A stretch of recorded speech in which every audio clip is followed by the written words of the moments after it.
우리는 과거보다 더 많은 자유를 현재 누리고 살아간다고 착각하며 살아갑니다. 어느샌가 자유라는 하나의 개념은 굉장히 성역화되었어요. 그렇죠? 누군가가 자유를 침범하는 것을 도저히 견딜 수 없는 사회로 우리는 살아가고 있습니다. 그런데 우리가 정말 우리의 삶이 참된 자유가 있을까요? 이거 좀 한번 고민해 볼 필요성이 있습니다. 사회의 발전과 기술의 진보, 그리고 그 수많은 결합들은 우리를 뭔가 더 좋은 사회로 이끌어 갈 것이라는 소망을, 그리고 희망을 우리에게 주고 있습니다. 가장 최근에 굉장히 이슈가 되었던 AI가 하나 있었죠. 혹시 아십니까? 챗 GPT가 굉장히 그 이슈가 되었죠. 아, 세상에 이런 기술이 존재하다니. 근데 놀라운 거는 우리가 이렇게 여러분 다 스마트폰을 보면서, 그리고 수많은 테크놀로지의 그 진보를 우리가 눈으로 경험하고 그 편리함을 누리고 살아가고 있습니다. 그것은 사실입니다. 그렇지만 정말 셀 수도 없는 많은 사람들이 스마트폰에 중독되어 살아가고 있지만, 그것을 우리는 중독됐다고 인식하지 못할 때도 많이 있고, 유익을 누린다고 착각할 때가 많이 있습니다. 실상은 돈을 많이 가진 사람이 우리를 어떻게 하면 자본주의의 욕망의 착취의 구조 속으로 넣을 것인가에 몰두하고 있다는 사실을 우리는 조금만 더 깊게 생각한다면 알 수 있습니다. 네, 키워드 조작은 이제 뭐 더 이상 공공연하게 알려진 비밀이죠. 네. 페이스북, 인스타그램, 네이버, 이런 수많은 포털 사이트들은 사실은 언론의 기능을 하고 있지만 언론사로 받아들여지고 있진 않습니다. 충분히 자유롭게 자신들의 생각을 우리에게 입히고 있는 것이죠. 정말 참된 자유가 가능할 것인가? 이제 더 이상 깊은 사색은 찾아보기 힘듭니다. 고유한 평화는 찾아보기 힘듭니다. 그래서 많이 유행하고 있죠. 뭐가? 캠핑이. 네. 고유한 사색을 누리기 위해서 캠핑을 합니다. 근데 캠핑을 가기 위해서 또 엄청난 것을 사들여요. 그렇죠? 우리 삶 가운데 정말 참된 자유가 있습니까? 아니면 우리의 자유는 조작되어져 있습니까? 오늘 본문 속에서 우리 삶의 참된 주인이 누구인지를 비유 속에서 얘기해 주고 계세요. 그리스도인들 가운데서 과연 이것을 인식하고 누리고 있는 자들이 과연 현대사회 속에서 얼마나 되는 것인가? 우리가 한번 고민해 볼 필요성이 있습니다. 오늘 그렇기 때문에 오늘 비유가 특별히 현대사회 속에 던지고 있는, 또 현대사회를 오늘을 살아가고 있는 그리스도인에게 던지고 있는 메시지는 굉장히 중요하다고 생각됩니다. 우리가 지난주에 대제사장 무리들을 지혜로 물리치셨던, 그들의 모략을 지혜로 물리치셨던 예수 그리스도의 그 모습을 우리는 살펴봤습니다.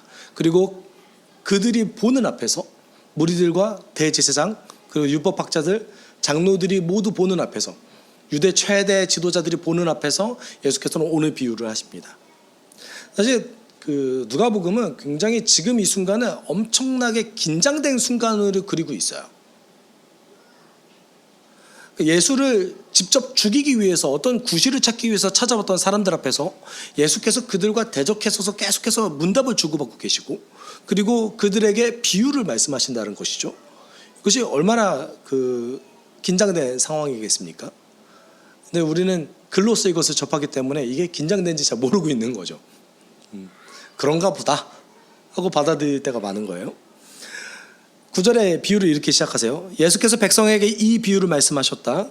어떤 사람이 포도원을 만들어서 농부들에게 새로 주고 오랫동안 멀리 떠나 있었다. 포도원에 관련된 내용은 구약 성경에 많이 등장합니다. 대체적으로 포도원은 이스라엘을 대표했습니다. 그런데 단지 그냥 이스라엘 나라, 민족 이것을 얘기한 것이 아니라 하나님께서 원래 꿈꾸셨던 이스라엘을 포도원으로 얘기해요. 여러분이 레위기 이후부터죠. 출애굽기 이후부터 출애굽기, 레위기, 민수기, 신명기에 등장한 하나님께서 처음 꿈꾸셨던 그 이스라엘, 그것을 포도원으로 비유를 많이 합니다. 그래서 학자들이 이 포도원을 과연 뭐로 대체할 것인가라고 봤을 때 약속이라고 해석하는 학자들도 있고 그냥 그 약속을 지키는 이스라엘 정도로 우리가 해석하면 될 것 같습니다. 하나님께서 약속하셨던 그 이스라엘. 나라가 아니에요. 민족이 아니에요. 근데 이 오늘 본문은 마태, 마가, 누가복음 전체에 기록되어져 있는데 대체적으로 대부분 내용이 비슷합니다. 강조점이 조금씩 다른 것뿐이에요. 그런데 이사야 5장에 등장하는 포도원 내용을 조금 연상시키게 합니다. 이사야가 5장에서 이사야 선지자가 포도원에 관련된 말을 해요. 하나님께서 하나님께서 꿈꾸셨던 그 포도원은 어떤 곳인지를 처음 얘기합니다. 그 다음에 하나님께서 그 포도원을 황폐화시키겠다 5장 6절에서 얘기해요. 그리고 황폐하게 한 이유를 7절에서 이렇게 얘기하죠. 이스라엘은 만군의 주님의 포도원이고 유다 백성은 주님께서 심으신 포도나무다. 주님께서는 그들이 선한 일 하기를 기대하셨는데 보이는 것은 사륙뿐이다. 주님께서는 그들이 옳은 일 하기를 기대하셨는데 들리는 것은 그들에게 희생된 사람들의 울부짖음뿐이다. 하나님께서 원래 꿈꾸셨던 나라는 여러분 그 레위기, 민수기, 신명기를 구체적으로 잘 살펴보시면 이 정도까지 복지 제도가 갖춰질 수 있나? 그리고 자본주의의 착취 구조를 이 정도까지 막을 수 있나 싶을 정도로 고대 사회에는 형성되기 불가능한 구조를 가지고 있습니다. 첫째로 지주가 존재하지 못하게 만들어 버렸어요. 하나님께서 처음 꿈꾸셨던 이스라엘은. 그래서 땅을 가지고 누군가를 착취하는 것이 불가능하게 되었습니다. 왜냐하면 땅을 사고 파는 것이 율법에서 금지됐기 때문에 그래요. 땅은 기본적으로 임대 개념이었습니다. 그러니까 공공재 개념인 거죠. 아직까지도 우리가 법적으로 이것을 생각하고 얘기만 나오고 있지 법이 통과되지도 않았어요. 현대사회 속에서도. 근데 하나님께서 처음 꿈꾸셨던 사회가 그런 사회였다는 거예요. 약자들을 위해서 각 네 군데의 모퉁이를 추수하지 말아라. 굶주린 사람들이 가서 줍게. 여러분 이런 복지제도가 세상에 어디 있습니까? 그 갖가지 약자들을 위한 조항들이 아주 많이 들어가 있어요. 그리고 강자의 것을 나누는 조항들이 너무나 많이 들어가 있습니다. 그리고 특별히는 왕의 권력을 제한하는 것들이 들어가 있어요. 그러니까 왕이 세 가지를 못하게 돼 있어요. 첫 번째는 금을 못 모으게 돼 있어요. 그러니까 돈을 쌓아두지 못하게 해놨어요. 그리고 두 번째는 뭘 왕이 금지해야 될까요? 여자 많이 두지 말라고 그랬어요. 세 번째는 군사력을 너무 강하게 키우지 말아라. 이게 왕들이 가장 꿈꾸는 거 아닙니까? 이 세 가지가. 그리고 절대 왕권에서 이 세 가지가 반드시 필요한데 성경은 이것을 금지하고 있습니다. 이걸 지켰던 왕은 사실상 없다고 보여집니다. 그러니까 하나님께서 처음 꿈꾸셨던 그 이스라엘, 오늘 포도원으로 비유된 이 이스라엘은 사실 엄청난 약속을 내포하고 있어요. 엄청난 약속을 내포하고 있는데 오늘 본문 속에서는 조금 그 내용이 달라졌습니다. 원래는 오늘 본문 이사야 구약 성경에서는 포도원을 이스라엘 그리고 유다 백성 이렇게 비유하고 있죠. 그 안에. 그런데 포도원은 하나님이 약속한 그 이스라엘 이상형으로 내버려 두고 누구를 그 안에 살아가고 있는 소작농들을 이스라엘로 대체했습니다. 오늘 본문은. 여기서 나오는 이제 농부, 소작농이죠. 농부는 사실 포도원만 가꾸는 전문직을 뜻해요. 네. 게오로고스라는 단어인데 이 단어는 포도원만 가꾸는 사람들을 얘기합니다. 그럼 생각해 보십시오. 하나님의 그 포도원 속에서 포도를 가꾸는 사람들은 어떤 걸 뜻하겠어요? 오늘 포도원이 뭐라고 제가 말씀드렸죠? 약속된 이스라엘. 하나님께서 꿈꾸셨던 이스라엘이에요. 그러니까 우리로 따지면 하나님 나라인 거죠. 그러면 하나님 나라 안에 들어가 있는 사람은 어떤 사람입니까? 하나님 나라 백성 시민권을 가진 사람, 그리고 그 포도원에 약속된 이스라엘을 위한 계명들을 충분히 지켜서 열매를 맺을 수 있는 사람. 포도원의 전문직이 어떤 사람이겠어요? 포도나무를 잘 가꿔서 좋은 열매를 맺을 수 있게 돕는 사람 아니겠습니까? 그것을 위해서 누가 부름받은 거예요? 농부가 부름받은 거예요. 오늘 본문은 그것을 좀 암시하고 있습니다. 그리고 포도원의 주인이 하나님인 거죠. 이제 때가 돼서 이 비유 속에서 주인은 이제 본인이 받아야 되는 그 세를 받으려고 해요. 그래서 10절에 포도를 거둘 때가 되어서 포도원 주인은 포도원 소출 가운데 얼마를 소장료로 받아오게 하려고 종 하나를 농부에게 보냈다. 그런데 농부들은 그 종을 때리고 빈손으로 돌려보냈다라고 얘기하고 있습니다. 이 관계가 어떤 거를 암시하는 것 같으세요? 선지자와 이스라엘의 관계를, 역사적인 관계를 암시하고 있어요. 그래서 10절, 11절, 12절은 그동안 계속해서 이스라엘 역사 가운데 선지자를 하나님께서 보내셨죠. 그래서 하나님의 뜻을 알리셨어요. 근데 이스라엘이 선지자를 때리고 조롱하고 죽이고 거절했던 역사들을 암시하고 있습니다. 참 재밌어요. 예를 들어서 예레미야가 현 시대에 왔어요. 예를 들어서 예레미야를 그 시대에는 엄청 조롱하고 때리고 죽이려고 그렇게 수도 없이 시도하는데 그 다음 세대는 예레미야를 엄청 존경해요. 그래놓고 또 다른 선지자가 오면 또다시 선지자를 죽이려고 하죠. 왜 그럴까요?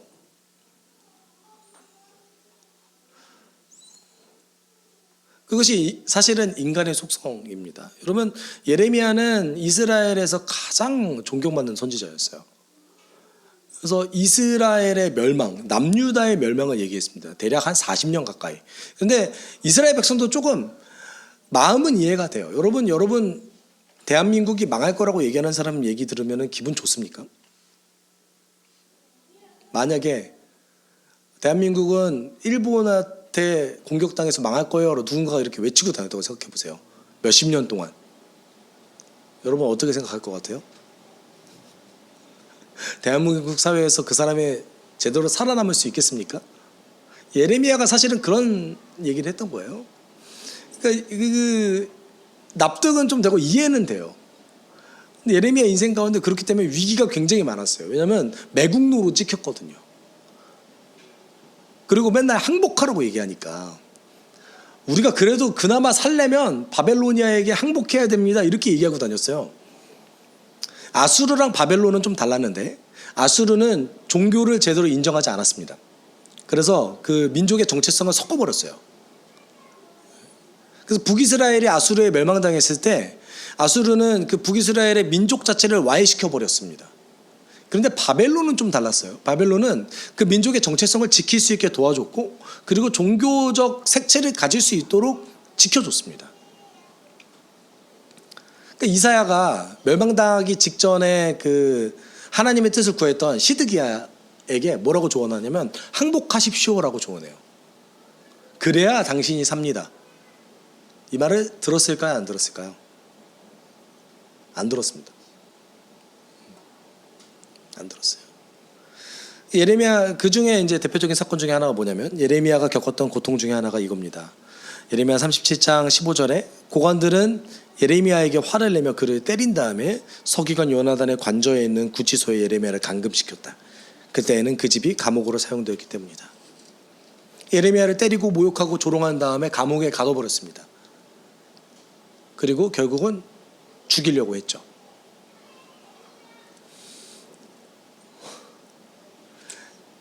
근데 재밌는 거는 이때 예레미야가 감옥에 갇혔던 시점이 예레미야가 그동안 주구장창 얘기했던 자신의 예언이 들어맞았을 때의 시점이었어요.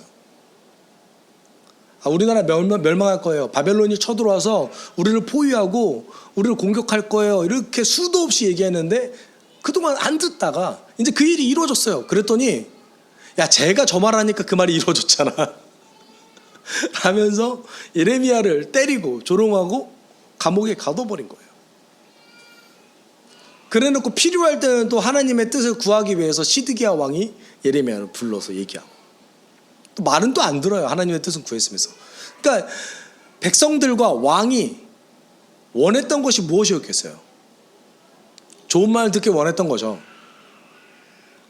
히스기야 왕처럼 우리나라가 저 바벨론을 무찌를 수 있을 거라고 그런 말을 듣길 원했던 거죠. 그런데 하나님의 예언은 그것이 아니었습니다. 예레미야는 언제나 그들이 듣기 싫어하는 말을 했습니다. 이런 역사적 사건을 암시하는 듯한 내용을 오늘 본문 속에서 예수께서 얘기하고 계십니다. 하나님께서는 이스라엘을 향한 그 포도원을 향한 그 약속을 포기하지 않으셨어요. 그래서 13절에 이렇게 얘기하죠. 그래서 포도원 주인은 말하였다. 어떻게 할까? 내 사랑하는 아들을 보내야겠다. 설마 그들이 내 아들이야 존중하겠지. 하나님의 기대감이 있죠. 야, 내 아들은 존중하겠지. 네. 마가복음 12장 6절은 조금 이제 강조점을 다르게 얘기하는데, 이제 그 주인에게는 단 한 사람, 곧 사랑하는 아들이 남아 있었다. 마지막으로 그 아들을 그들에게 보내며 말하기를 그들이 내 아들이야 존중하겠지. 그러니까 하나님께서 그 포도원을 향한 얘기를 할 때 이스라엘 민족을 위해서 누구를 보내십니까? 하나님의 가장 사랑하는 하나뿐인 아들을 보내신다고 얘기해요. 그리고 뭐라고 얘기합니까? 그들이 존중하겠지. 근데 이것이 어떤 기회예요? 마지막 기회예요. 그들을 향한 마지막 기회였던 거죠. 그런데 비유 속에서 포도원에서 세를 주고 농사를, 그 소작농들이 절대 상상할 수 없는 얘기를 해요. 그러나 농부들은 그를 보고서, 아들을 보고서 서로 의논하며 말하였다. 이 사람은 상속자다. 그를 죽여버리자. 그래서 유산이 우리 차지가 되게 하자. 어떻게 이런 상상을 할 수 있을까요? 네? 생각해보세요. 아무리 주인이 그동안 오랫동안 오지 않았다고 하더라도 어떻게 아들이 왔는데 그를 죽이고 그 유산을 자기가 받을 거라고 생각했을까요? 이들의 그 계획이 성공하려면 두 가지의 조건이 성립돼야 됩니다. 첫 번째는 주인이 아들의 죽음을 몰랐거나 또는 누가 죽였는지 몰라야 돼요. 두 번째는 뭐예요? 주인이 다시 찾지 않아야 돼요.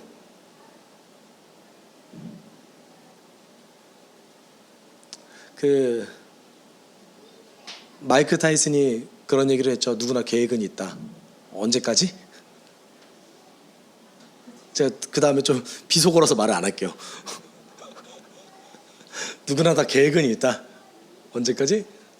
뭐 맞기 전까지. 그러니까 기생충 영화에서 그러죠. 너 계획이 있구나. 누구나 다 계획은 있죠. 이 조건이 성립할 거라고 생각했을 거예요. 아마 그들은. 주인은 찾지 않을 거야. 이 포도는 원래 우리 것처럼 살아가는데 뭐 어때? 그냥 죽여버리고 이거 우리가 주인이 되자. 절대 그럴 일이 없을 것이라고 예수께서 말씀하시죠. 그들은 실제로 그렇게 행했습니다. 그리고 15절에 뭐라고 얘기해요? 포도원 주인이 그들에게 어떻게 하겠느냐? 16절에 주인이 와서 그들을 죽이고 포도원을 다른 사람에게 줄 것이다. 사람들이 이 말씀을 듣고서 말하였다. 그런 일이 없기를 바랍니다. 이스라엘 백성들은요, 이 포도원 예수님의 비유를 듣고 나서 충격과 공포에 휩싸였습니다. 왜냐하면 단 한 번도 그들이 포도원을 받지 않을 것이라고 생각해 본 적이 없거든요. 우리는 이스라엘 혈통이고 율법을 잘 지키면 하나님께서 우리에게 약속된 포도원을 주실 거야 라고 생각했습니다. 그런데 뭐라고 얘기합니까? 아들을 거부하면 포도원을 딴 사람한테 줄 거야. 너희를 죽이고 포도원을 딴 사람한테 줄 거야. 예수께서 이렇게 말씀하시죠. 그 뒤에 이제 무리들이 뭐라고 얘기합니까? 그런 일이 없기를 바랍니다 라고 얘기하지만, 이게 어떤 그 직역하면 어떤 표현이냐면 결단코 그런 일은 없을 것입니다 라는 어떤 굉장히 확신에 찬 선언이에요. 또는 절대 그런 일이 없을 거예요. 없게 만들 거예요 라는 그들의 결단을 얘기하는 거기도 합니다. 절대로 그런 일은 없습니다. 그러니까 이스라엘 백성들은 사실은 이 비유를 듣고 두 가지 반응으로 나눠진 거죠. 하나는 충격과 공포에 휩싸여서 예수님의 말씀을 수용한 사람들, 그런 사람이 이렇게 얘기했죠. 절대 그런 일 없게 해야겠구나 라고 결단했겠죠. 누군가는 절대로 받아들이지 않는 사람들은 이렇게 얘기했고, 절대 그런 일이 있을 수 없어요. 우리는 나라를 잃은 지 수백 년이 지났음에도 불구하고 지금 보세요. 우리의 종교 체계를 유지하고 있지 않습니까? 우리 율법 잘 지키고 있지 않습니까? 이런 자부심에 찬 내용인 것이죠. 바로 이어서 그러니까 예수께서 뭐라고 계십니까? 우리 같이 읽어볼까요? 시작. 그때 예수께서 그들을 똑바로 바라보시고 말씀하셨다.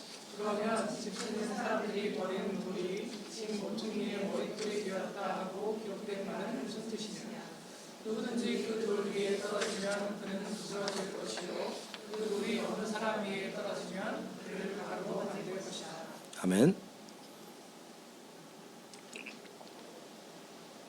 예수께서 인용하셨던 시편 118편 28절은 원래 의도는 이스라엘에게 가장 위안과 위로를 줬던 말씀입니다. 집 짓는 사람이 버린 돌이 집 모퉁이의 머릿돌이 되었다라는 말은 원래는 여기서 버린 돌은 이스라엘을 뜻했어요. 시편에서는. 이방 민족이 우리를 아무리 공격하고 우리가 하나님 믿는다고 따돌린다고 할지라도 우리는, 여러분 모퉁이 돌이 뭔 것 같으세요? 역할이 고대 건축물에서 벽과 벽 사이의 무게를 지탱해서 연결시켜주는 역할을 했어요.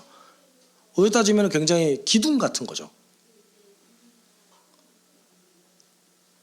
원래 시편 118편 28절은 그렇기 때문에 이스라엘이 하나님과 이방 민족 사이의 가교 역할, 그 모퉁이 돌의 역할을 할 겁니다 라는 소망에 찬 메시지였습니다.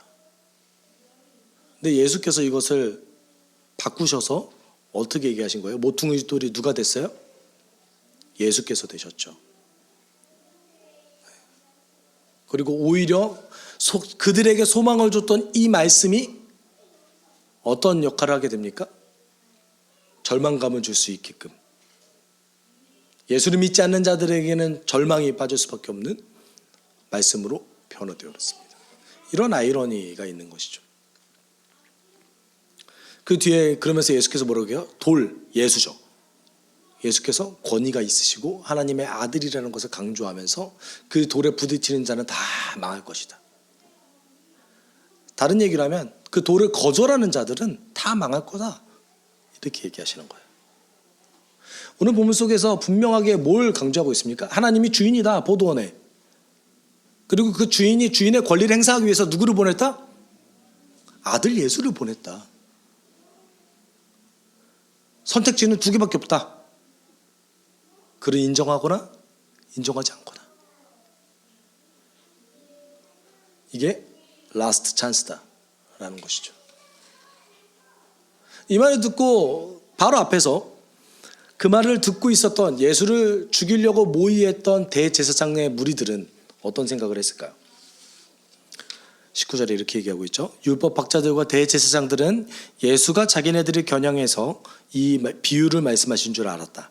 그래서 그들은 바로 그때에 예수께 손을 대어 잡으려고 했으나 백성을 두려워하였다. 여러분, 대제사장의 무리들이 왜 예수님을 죽이려고 했겠습니까? 이유는 딱 한 가지예요.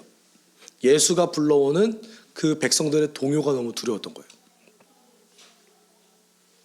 오늘 본문도 마찬가지죠.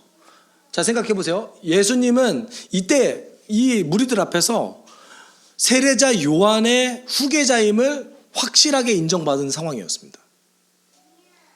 사람들은 다 예수님을 선지자로 인정했어요. 근데 뭐 메시아로 받아들인 사람은 별로 없었습니다. 다만 선지자로 인정했어요. 왜냐면 요한이 인정했으니까요. 만약에 그 대제사장 무리들이 백성을 굉장히 두려워했다고 하잖아요. 왜 두려웠겠어요? 예수님의 말을 듣고 굉장히 그 소름이 돋고 식은땀이 막 흘렀을 겁니다. 왜냐하면 야, 저들이 나를 죽이려고 한다라는 말 한마디만 하면 백성들이 대제사장의 무리들을 돌리칠 수 있는 상황이었거든요. 얼마나 무서웠겠어요. 그래서 백성이 무서워서 예수님께 그 즉시 손을 대지 못했던 거죠.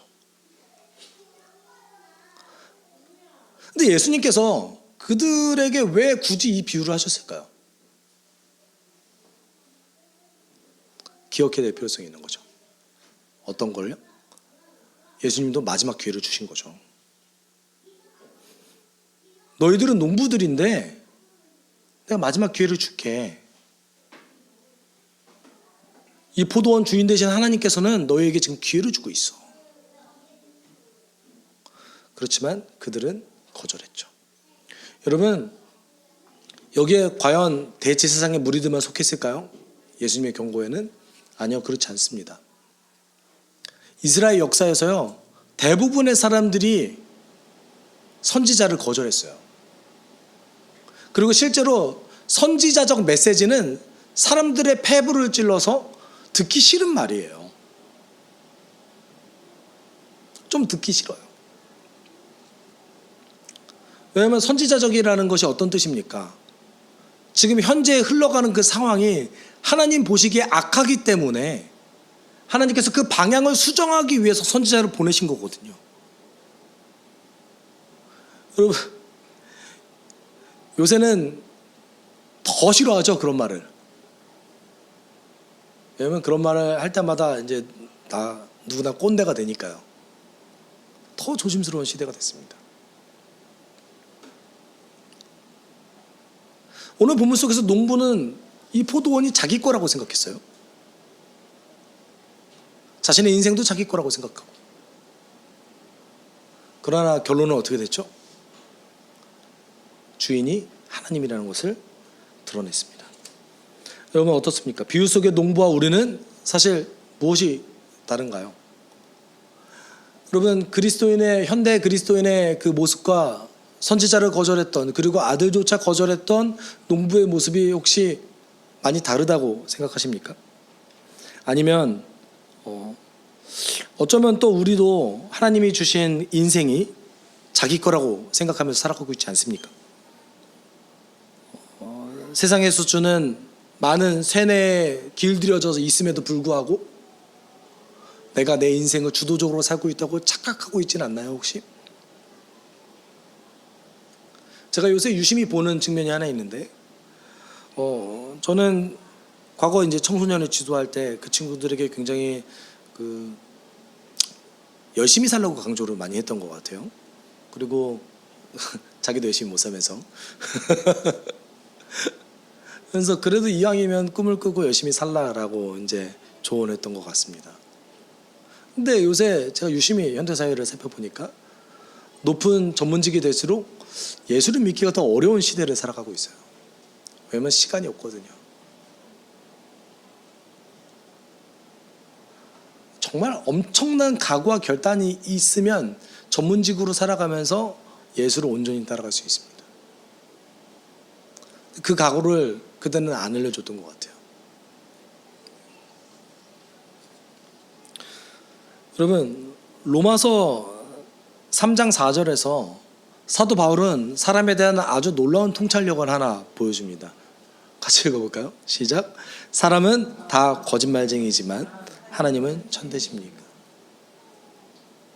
여러분, 혹시 하나님의 뜻을 너무 빨리 판단하시는 경향성이 있지 않습니까?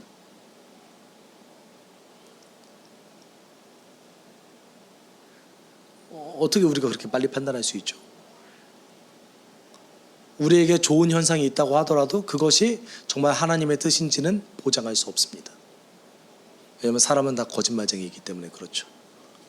제가 아까 말씀드렸던 것이 처음에 뭐였죠? 세상이 우리를 계속 속이고 있다. 엄청난 진보의 눈앞에 있다라고 세상은 우리를 속이고 있어요, 사실은.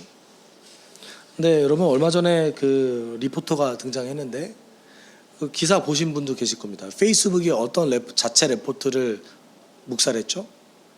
자신네들의 그 검색 알고리즘이 10대들의 자살률에 영향을 미친다라는 레포트를 주커버그가 직접 받았어요. 그런데 무시했죠. 왜냐하면 좀 더 자극적인 알고리즘이 있어야 됐으니까요. 돈을 벌기 위해서. 그거 아십니까? 페이스북이 좋아요에는 1점을 주고 싫어요에는 5점을 줘요. 그러면은 어떤 문화가 형성되겠습니까? 내가 싫어하고 혐오하는 것들이 점점 더 나의 검색에 뜨는 거예요. 알고리즘 자체에서. 그래서 유럽에 있는 정당들이 페이스북에 메일을 보내고 항의를 했어요. 이러면 우리가 계속 혐오적인 정치를 할 수밖에 없다. 여러분, 자본주의와 기술이 결합되어졌을 때 인간 사회가 얼마나 더 악하게 흘러가고 있는지 우리는 사실은 목격하고 있습니다. 하지만 주의하고 있지는 않죠. 제가 서두에서 그 AI 챗 GPT 말씀드렸죠. 현재 그 영어권 유명한 출판사들의 출판 업무가 다 마비됐다고 합니다. 왜냐하면 표절작들이 너무 많이 들어왔거든요. 그 챗 GPT를 통해서 소설을 쓰기가 너무 쉬워진 거예요. 근데 그것이 다 표절인 거예요. 근데 표절인지 아닌지도 구분이 어려운 거예요. 너무 많이 메일이 들어와서 레퍼런스를 제대로 찾지를 못하는 거예요. 그러니까 업무 자체가 마비됐다고 합니다. 여러분, 우리가 살아가고는 사회 환경이 정말 우리의 주체적으로 나의 자유를 꿈꾸며 살아가는 환경입니까? 아니면 수많은 거짓 정보에 속아가는 사회를 살아가고 있습니까? 이제는 무엇이 진실인지도 제대로 밝히기 쉽지 않아요. 우리가 알고 있는 되게 그 기라성 같은 언론들이 찌라시 뉴스를 직접 포스팅하는 시대가 왔습니다. 검증하지도 않아요. 뭐를 위해서? 돈을 위해서. 우리의 일상은 어떻습니까? 여러분, 정말 교회가 하나님의 말씀을 굳건히 지키기 위해서 서로 성도 간의 교제가 있는 곳입니까? 라고 확실하게 얘기해야 되겠죠. 그렇지만 우리가 이거를 아멘으로 화답해야 되지만 우리 교회가 그렇습니다 라고 얘기하기는 쉽지 않은 현대사회를 살아가고 있습니다. 왜냐하면 성도 간의 교제도 없을 뿐더러 그 교제가 굉장히 세상적이거든요.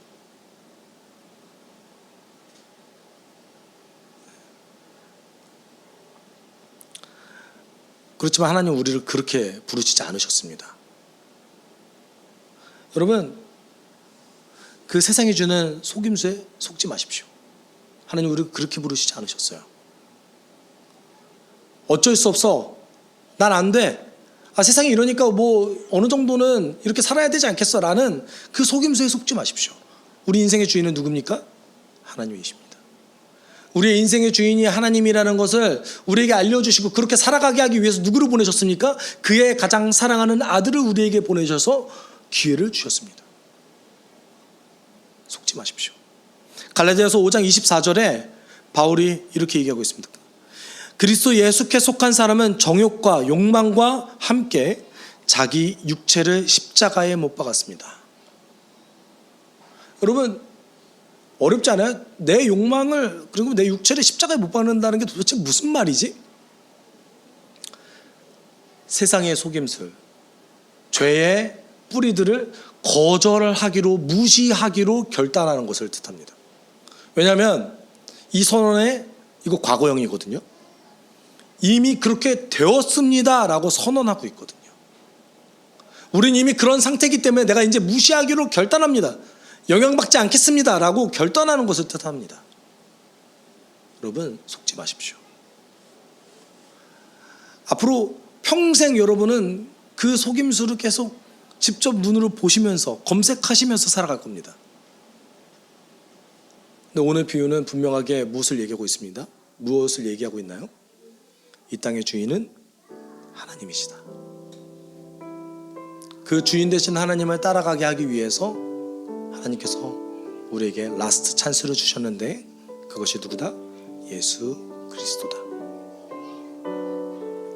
그거를 받아들이고 믿는 자는 이미 그 모든 속임수를 무시할 수 있는 힘과 능력을 얻은 자들입니다. 우리가 이걸 인정하고 기억해야 돼요. 우리에게 또다시 한 주가 주어졌습니다. 여러분, 엄청난 정보의 홍수 속에서 살아갈 것입니다.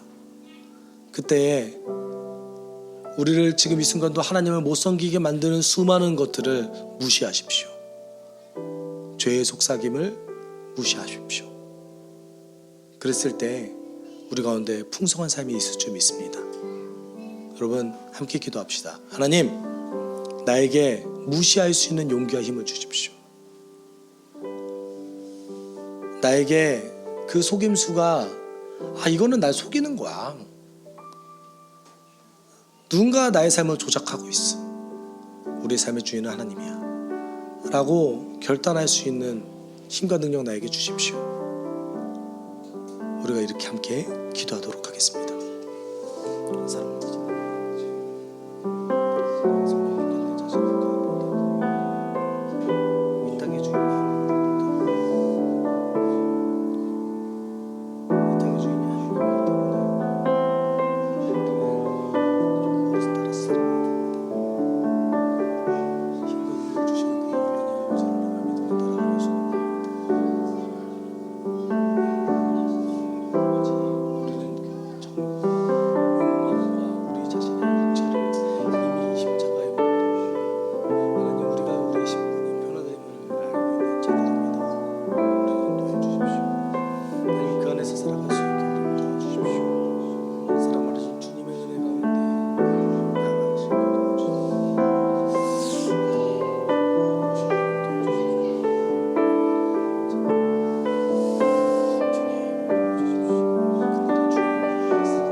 사랑이 많으신 하나님 아버지, 오늘도 우리를 속이는 자들이 많이 있습니다. 오늘도 우리는 수많은 속임수의 홍수 속에서 하루를 살아가고 있습니다. 그럼에도 불구하고 우리는 우리의 욕망과 정욕과 육체를 십자가에 못 박았다고 고백하는 자들임을 믿습니다. 하나님, 무시할 수 있는 힘을 주십시오. 하나님, 나 중심으로 살아가는 이 죄의 속삭임을 무시할 수 있는 힘을 주십시오. 하나님이 내 삶의 주인이라고 인정하며 받아들이는 삶을 살아갈 수 있는 내가 될 수 있게 주님 도와주십시오. 그것을 위해서 오늘 하루 성령의 능력을 구합니다. 그것을 위해서 오늘 하루 십자가 앞에 나아가 주님의 능력을 구합니다. 주님 인도해 주십시오. 감사드리며 예수님의 이름으로 기도드립니다. 아멘. 주 예수 그리스도의 은혜와 하나님의 사랑과 성령의 교통하심이 주님을 따라 내 인생의 주인이 하나님이라는 것을 한 주 동안 기억하며 살아가기 소망하는 숲속교회 성도들 위해 함께 있을지어다. 아멘.